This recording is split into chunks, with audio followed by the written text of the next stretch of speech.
Hello guys, welcome back to my tutorial. I'm Richard.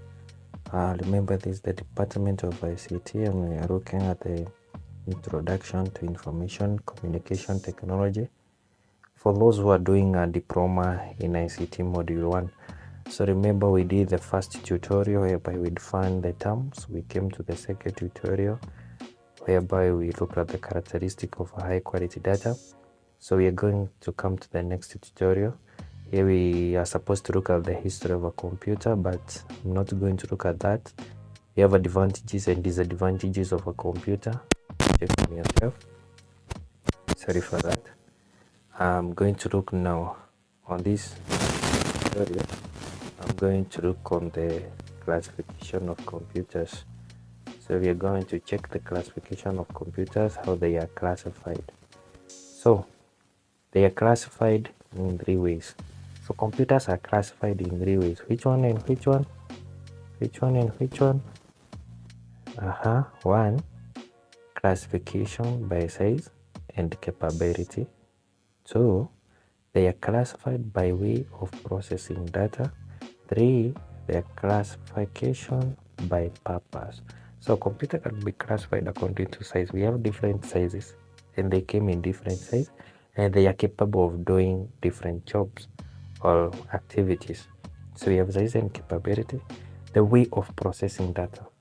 So you find there are computers that can process data very fast, there are those which are slow, so they are classified according to the way of processing and they are classified by purpose. So we look one by one, classification by size and capability.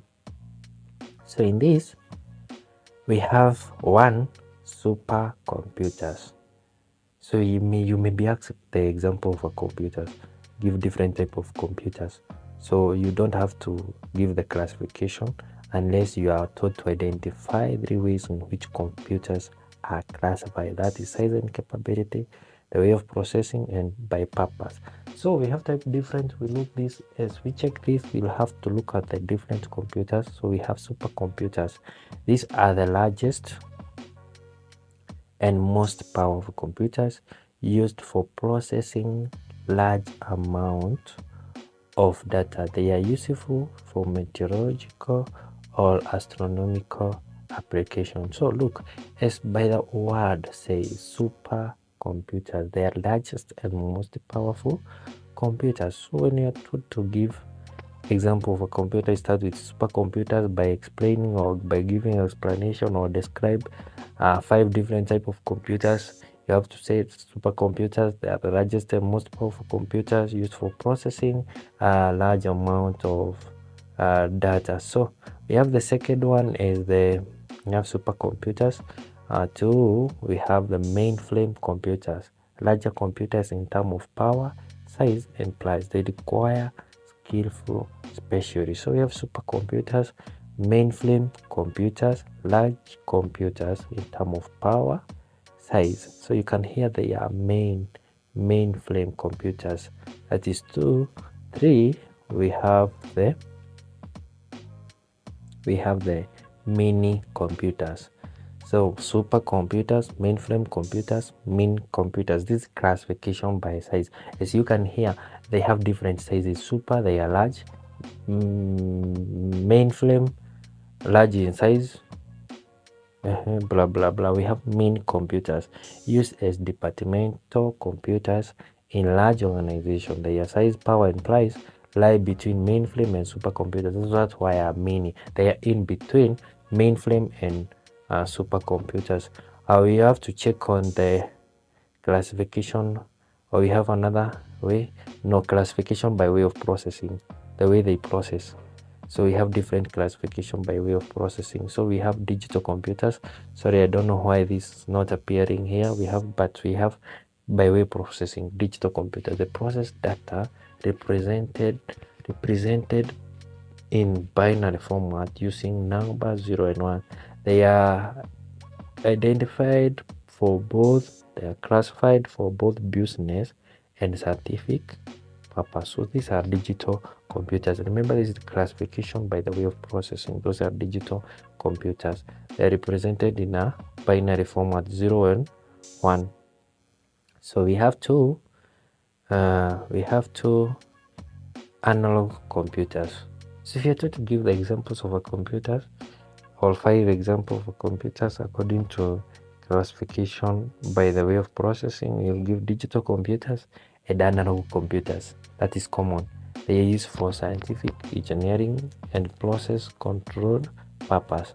Output are represented in form of control graphs, e.g. car speedometer and slide rule. So that's analog computers. If you look at the car speedometer or the motorbike speedometer, those are the type of analog computers. So we have to check on the classification. Oh, we have the third one, hybrid computers.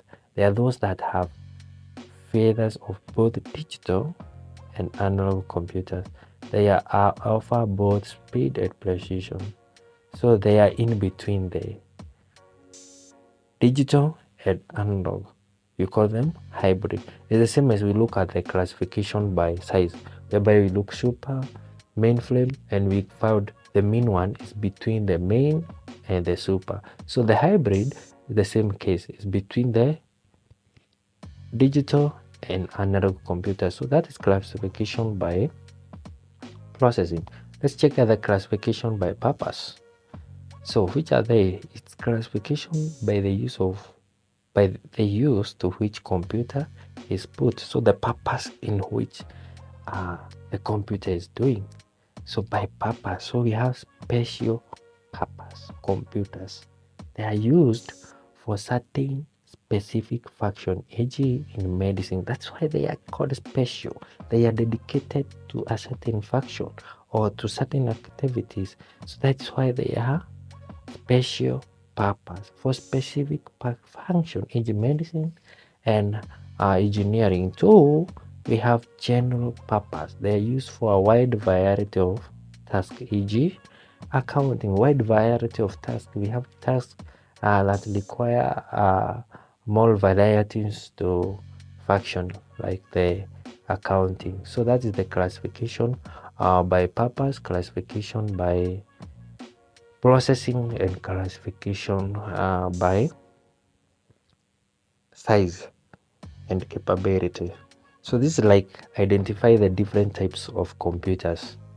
This is like identify them. If you are going to, if you may be asked in the next exam, you give 5 examples or 3 examples of computers classified by way of processing, or 2 examples of computers that are classified by purpose. This is where